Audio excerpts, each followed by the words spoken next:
So hello everyone, and today I'm going to present my research titled Does Community e-Planner Open Up Room for Maneuver for Substantial Community Participation in Urban Renewal in the Context of Smart Urbanism? A Tale of the Birth of the Shuangjing Round Number 6 site. So here's the background of my research. There is a fraction of scholarly criticism on smart urbanism has been against the corporatization of cities led by IT corporations. And then in recent years, there is the emergence of citizen participation in smart urbanism, which then led to scholarly discussion, considering that there were two approaches of citizenry practice in the making of smart city. That is the Republican approach and the liberal approach. So taking a temporal dimension, scholars such as Anne Adams in 2008 framed top-down and bottom-up practice as future-present approach and present-future approach. An alternative future should be configured, which can lead a practice of genuinely humanizing smart urbanism, as it is called by Rob Kitchen. It should be citizen-centered and have new normative vision. However, there are two obstacles to humanize smart urbanism. The first is the missing of ends, while the focus has been on means. And the second is a question whether any actors can be the catalyzer. From the perspective of planning theory, this leads to the main question of my research, and what can be the role of planners in the making of smart cities. So my research is rooted in the smart urbanism in China and aims to make empirical contribution to the discussion of planners' role in the making of smart urbanism at the global level. The similarity between Chinese smart urbanism and Western practice is observable in both the dominance of corporatization and the emergence of bottom-up movements. And besides, Chinese smart urbanism is largely integrated with ongoing state-led urban renewal process, which is called 老旧小区改造 in government's policy documents. And community duty planner mechanism started in several major Chinese cities since 2018, including Beijing, Shanghai, Chengdu, etc. And public space and common areas in residential compounds are where the major change took place. So in this research, I applied the theoretical framework that is based on the FAVs, the production of space. I would like to explore the role of community e-planners who can also be duty planners through exploring three sub-questions. And the first is, how do community e-planners, state and the residents understand public spaces and smart city during urban renewal? And the second is, how is the process of making renewed smart public space and what kind of social relation is made? And the third is, what is the role of community e-planners in the making of the new space and social relation? So bear these questions in mind. I entered the office of group of community planners based in Shuangjing neighborhood in Beijing in 2020. They're composed of planners from Beijing Community Research Center and Beijing Urban XYZ Technology Company.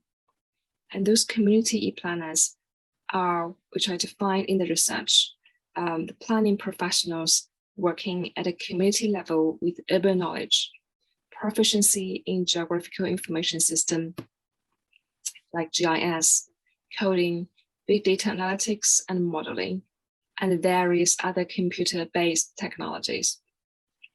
They were contracted, in this case, by the Shuangjing neighborhood office as Shuangjing's community duty planners in the beginning of 2019. And in July 2019, Shuangjing neighborhood was awarded by UN Habitat as the International Sustainable Development Community Pilot, which is often promoted as the first UN Habitat Sustainable Development Pilot at a community level. And the well number 6 site was selected for the Shuangding Design Festival in early 2020 and materialized in October of 2021. From its design to implementation, 27 organizations were involved. I identified 8 key stakeholders, including the community planners, Shuangding Neighborhood Office, Beijing TV, and Beijing Commission for Planning and Natural Resources, and Beijing Commission for Development and Reform. So this research was done with an ethnographic approach spanning a period from March 2020 to October 2021, when the design of the well number 6 was materialized. And 70 interviewees from 27 project participating organizations were interviewed, and they were including the key project stakeholders, governmental staff at all levels, planning commission and institutions, universities, news agencies, and residents. And documents and policies were also collected to understand the state's imagination on space. And so the major outputs of the Shuangding pilot include 1 street brain and 6 sites of public space renovation. The street brain was requested by the SNO, the Shuangding Neighborhood Office, under the framework of refined urban governance and scientific decision-making, which became a requirement for urban governance set by the Beijing municipal government in 2017. So among the 6 sites of public space, the well number 1, then the well number 2, and the well number 6 were led by the community planners in this case. So on this slide, we can see the design for the number 6 and 3 stools, which were the eventual change made to this site. An environmental sensor was installed at a garbage collection site, which is complained quite a bit by the residents. And while the street brain, which is a typical mayor sport, installed as SNO, and the community planners also designed the interface that the residents can monitor or follow up the data generated by the environmental sensors in the renewed public space. So here I would like to introduce the timeline of the birth of the well number 6 site. So this site, the development of this site can be traced back to early 2019, when Beijing Community Research Center was first appointed as community duty planner of Shuangding neighborhood.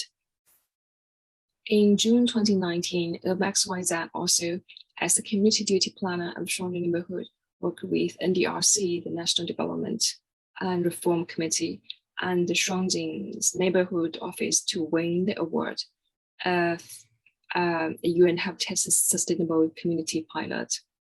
And the application of a big data and people-centered smart city was considered an important feature in this pilot. And this opened up a wide range of opportunities for what can be done in this pilot. Because the Shuangding neighborhood office, they were the owner of the project, but it was only clear that they wanted a mayor sport, namely a street brain. And they need to do like urban renew with public participation, but they have no idea what to do and how to do it. Okay, so the typical design and planning process of BCRC and of XYZ is simple, as it can be seen here.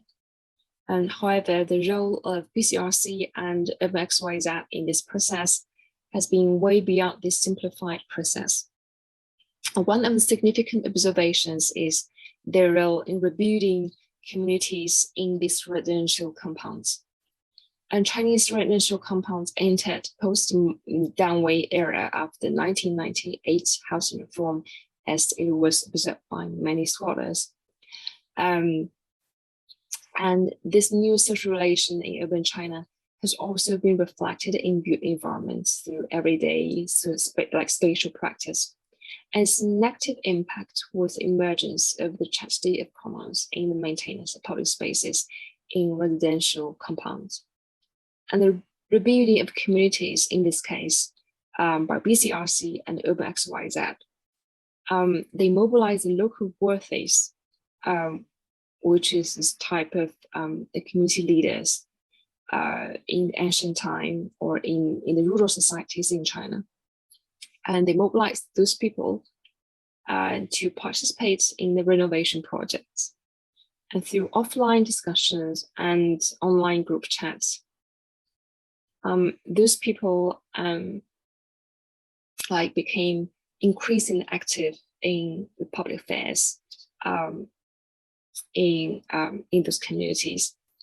So in the Ware number 6 site, residents also began to mobilize their own resources through the chat group to fund the renovation of the site.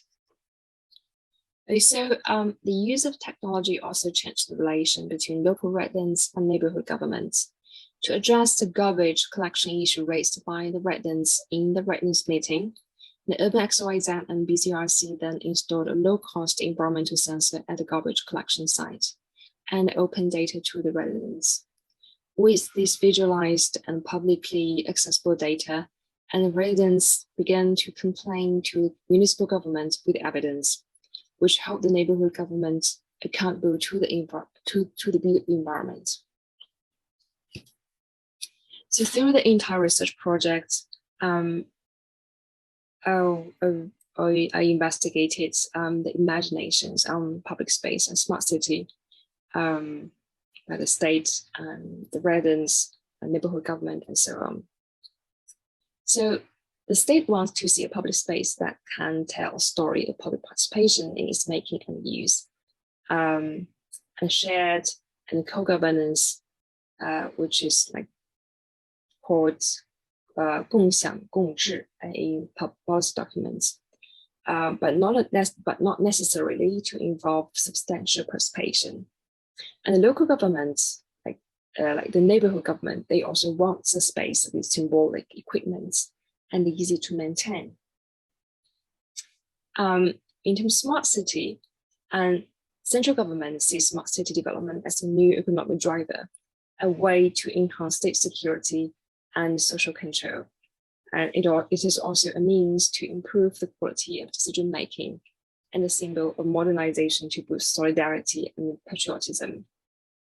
And the international organizations like Rural Habitat in the project, they consider smart city to be a catalyzer of global development agendas like the SDGs. And local governments, the neighborhoods government in this case sees smart cities a positive response to the call of high-level governments, such as scientific decision-making and refined urban management. And for the residents, my observation in the meeting and also through interviews and also like people's reaction and their reaction to the planner's presentation and the technology.